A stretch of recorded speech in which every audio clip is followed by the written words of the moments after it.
Assalamualaikum warahmatullahi wabarakatuh.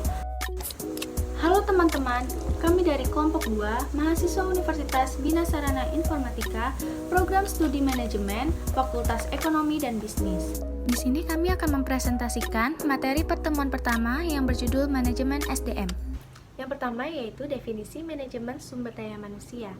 Menurut para ahli, jika kita simpulkan, manajemen sumber daya manusia atau MSDM adalah suatu proses yang dilakukan organisasi yang merencanakan, mengorganisasikan, dan mengendalikan seluruh aktivitas pengelolaan SDM, mulai dari pengadaan sumber daya manusia hingga pemutusan hubungan kerja yang sesuai dengan peraturan dan perundangan yang berlaku.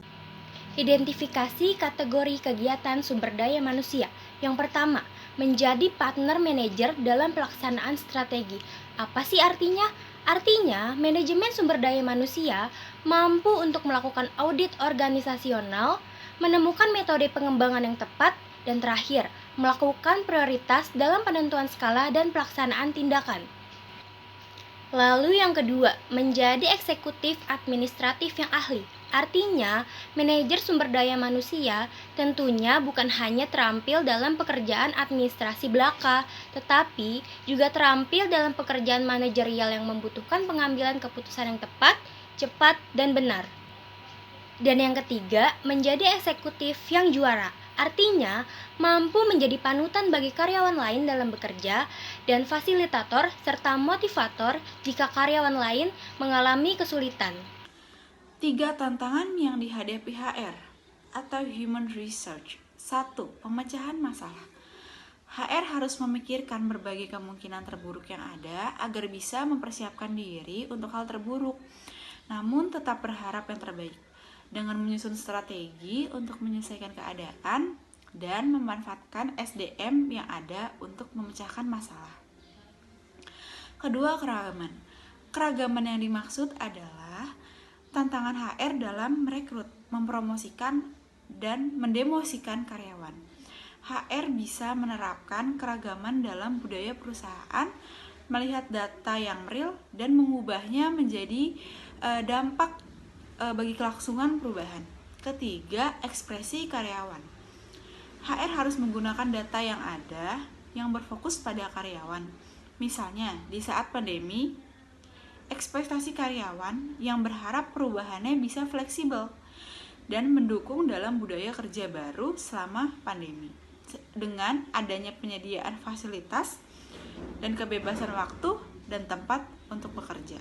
Peran utama manajemen SDM yang sedang berubah. Ada kalanya dalam sebuah perusahaan menemukan kinerja karyawan yang buruk, di mana hal tersebut akhirnya berimbas pada perusahaan itu sendiri. Kinerja karyawan yang buruk adalah suatu hal yang perlu dihindari. Untuk mengubah kinerja karyawan dari buruk menjadi baik, itu tidak mudah karena memerlukan komitmen dari pihak yang bersangkutan. Dan disinilah peran HRD untuk mengambil langkah keputusan yang tepat sangatlah penting. Jangan sampai perusahaan merugi akibat hal tersebut. Langkah HRD dalam menangani karyawan dengan kinerja buruk. Yang pertama, cari tahu apa penyebab kinerja karyawan tersebut menjadi buruk. Kemudian yang kedua, perusahaan sebaiknya memberikan fasilitas konsultasi masalah. Lanjut yang ketiga, HRD bisa lebih menunjukkan perhatian khusus terhadap karyawan tersebut. Dan yang keempat, menetapkan tujuan bersama. Lanjut langkah kelima yaitu mencari sebuah solusi yang tepat dan menerima kritikan karyawan tersebut. Kemudian, langkah ketujuh yaitu membuat rencana untuk meningkatkan kinerja karyawan, seperti misalnya melakukan training atau hal lain sebagainya. Kemudian yang terakhir, yaitu memberikan sanksi yang tegas kepada karyawan yang bersangkutan, seperti melakukan mutasi atau diberhentikan. Identifikasi tujuan dan penggunaan teknologi HR. Perkembangan teknologi bertujuan untuk membuat kehidupan semakin praktis. Contohnya, sebagai seorang HRD, wajib untuk bisa belajar dan memanfaatkan teknologi yang ada untuk mendukung perkembangan sumber daya manusia tersebut. Tidak sedikit aplikasi atau program online yang bisa dipakai untuk memudahkan HRD dalam kegiatan mengatur sumber daya manusia sehari-hari. Selanjutnya yaitu kita akan membahas isu-isu yang mempengaruhi manajemen sumber daya manusia. Isu-isu tersebut yaitu yang pertama, ada terbatasnya sumber daya manusia dengan skill tertentu. Yang kedua yaitu ada retensi sumber daya manusia. Yang ketiga yaitu ada pengembangan sumber daya manusia.